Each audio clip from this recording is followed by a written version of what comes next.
Mr. Snyder here now with a bit of a tips video on how to edit using Premiere Pro CS6. A couple little things that might come in handy as you're working your way down your timeline and as you get to be a little bit more critical of your editing. First of all, here's our three clips that we've added, 1, 2, and 3 on our timeline line, minus, make it a bit smaller. Again, that's where the video starts, that's where the video ends, where the next title starts.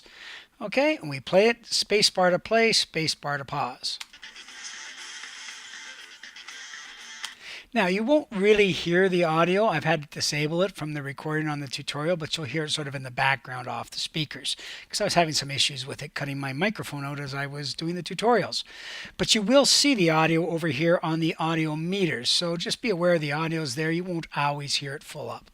Now, let's take a look. Plus, plus, plus. Let's say this second clip. I'm not very happy with where I've put my endpoint. I want to adjust it a bit. Okay, maybe I want to bring it a bit sooner. Watch, I can't even do it on the timeline. I can't trim on the timeline at all because there's another clip butted up against it. So I don't have any space. Also with the out point, I can't adjust it for this middle clip when it's jammed in. I can adjust an out point of a clip that's got a free space to the right of it, or an endpoint if it's got free space to the left of it, like so. But I can adjust it if it's butted right in between two clips. So what might I do to make this adjustment? Well, I could double click it. It adds it up to the source monitor, but here's what I need to do. Drag it up one video track to video track 3, which is blank right now. We haven't put anything there. Eventually, probably the titles will go there. But right now it's empty. So I can add a video clip up there, no problems. I'm not going to destroy anything that's already there. So now what I can do is go up here and watch the timeline. I'm going to take this out point. I'm going to be very dramatic. I'm going to make this out point really much, much longer. See how it makes it longer? Now I have room to do it. And then I could change my end point. And then I'd say, okay, well, that clip now, that's my new points, but look, it won't fit. See, it's too long. And if I leave it there, this clip won't play until this one is stopped. Watch. Remember, it's very close, but not quite. So I could trim this back a little bit, snap it to there. I could make sure that this one's snapping to the the out point of this clip.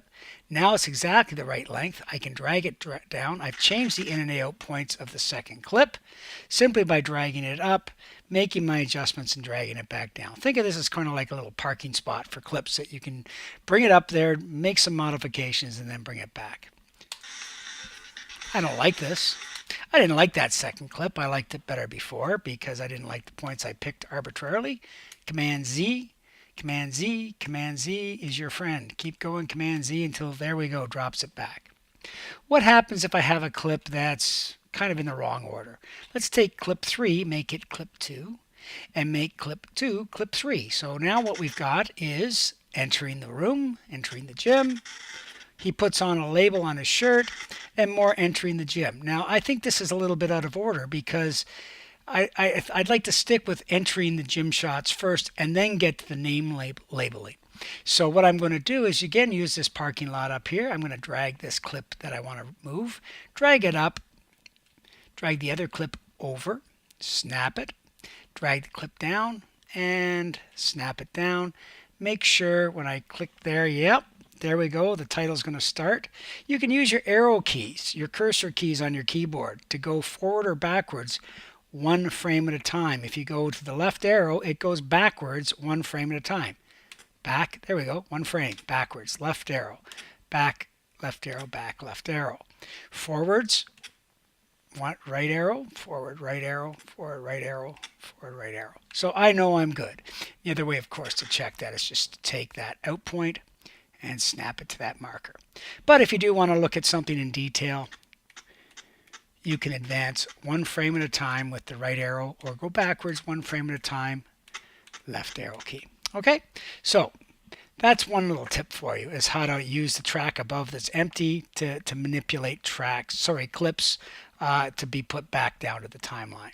Okay, now if you do need to make a new track up here, if you don't have enough tracks, you right click and you add tracks. Okay, and then it says I want to add one video track after or above video 3. I want to add one audio track after or below audio 3. I don't want any audio, so I'm going to make that 0. Click, highlight it, type 0. I'm going to add one more track above track 3. There we go. There's track 4. Okay, so you can add and delete tracks. Now, what happens if I don't want that track? Right click and just delete the empty track. Make sure it's empty. Delete, gone. Okay, now you can also, as I've shown you, I think before, add clips right from the bin over to the timeline. You do get the audio with it. So let's go to gym activities. Let's take this shot here, this young guy. Oh, look at that thumbs up. I like that. I'm not going to add it up here to the source monitor. I say, I like that. I'm going to drag it over. I'm going to drop it. I'm going to snap it. And I'm going to do my editing over here because I think this is faster. This is what I want to do. Look at the problem. I've brought the audio. If you drag from the bin to the timeline, you're dragging the audio too. Which is not what you want. You do not want the audio. There's ways to deal with it, but it creates a whole lot of other work. Why bother?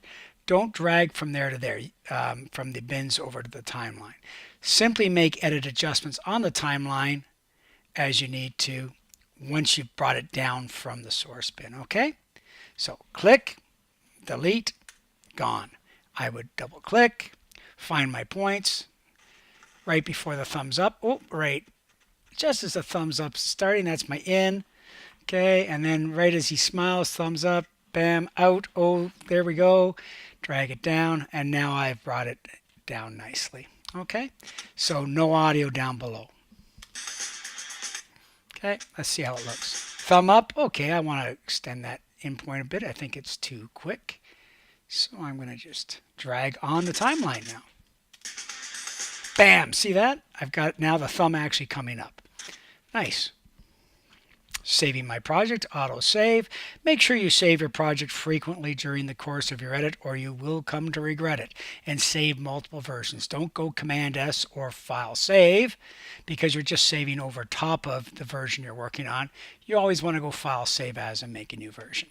That's another really big tip. I can't tell you how many students have been caught out by not having multiple versions. So let's play it again. Thumb up, smile. Okay, let's extend that out point a bit. Let's see a little more of his smile. There we go. Bam, good. A little more of his smile. What do you say? So see how I'm trimming now on the timeline. I don't have to go back to the source monitor as long as I've got room on the timeline to make changes to that clip. Okay, so if it's jammed in between like we were over here, this isn't a great way to do it.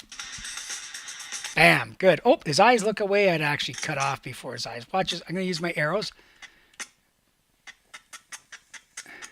Looking at me, and then watch his eyes. Going forward. Oh, his eyes shift. Let's cut before the shift.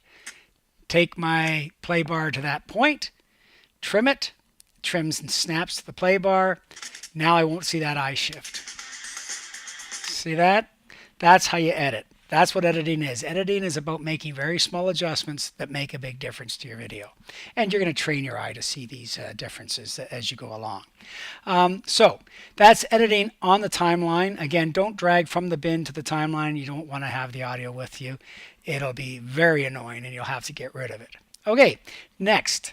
Let's talk about adjusting the audio level of this music. Because I think right now, let's play it. It's pretty good. I want this audio to fall between -3 decibels and -6 decibels. You're always better to have the audio slightly lower than it is too high. If it's too high, it's clipping and distorting and it won't sound good. It'll sound crackly. So we always keep the audio under 0. -3 to -6 is good. And if you want to change the range of your meter, you can do it here by right-clicking and it just expands this a little bit.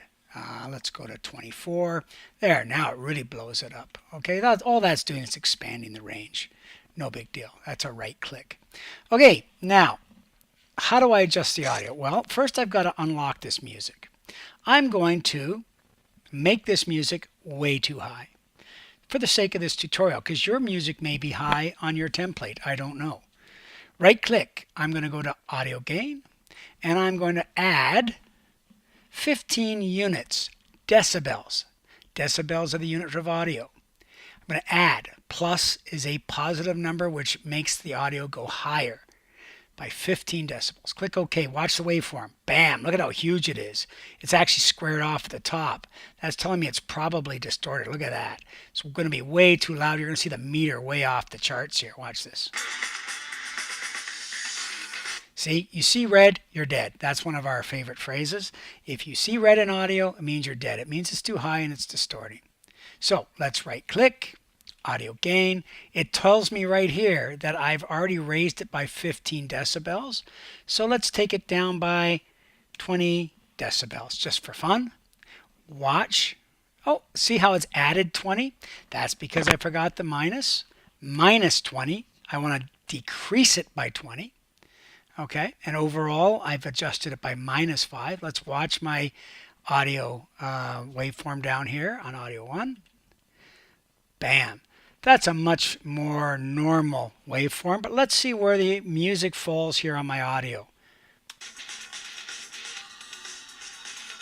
Okay, it's a little too low. It's down around, that's minus 6, that's minus 9. It's down around minus 7, minus 8. I want it between minus 3 and minus 6. So the difference there is probably about 4 units. So I'm going to go back. I want to go from right here. I want to add about 4 units. So positive. Right click, audio gain, add a positive 4 units. And I've only adjusted the overall by minus 1 dB from where I started all of this. There we go. A little bit bigger waveform. Let's see. Yeah, you see those little yellow lines? That tells me the peak of the audio, because the audio won't stay at minus 3. It'll go up and down and fluctuate depending on the music. But where you see those little lines, you don't want them probably any higher than minus 3. And that's for the loudest part of the music. So that's excellent. Good. So that's how you adjust audio on your timeline in Premiere Pro. There are other ways to adjust audio, but that's going to be the only way you need to know in this particular case. So get your audio set correctly. Get your music set to about minus 3 to minus 6. A little bit lower is better. If you see red, you're dead. Again, it's a simple unlock the audio track. Right click, audio gain, and then positive number makes it higher or louder.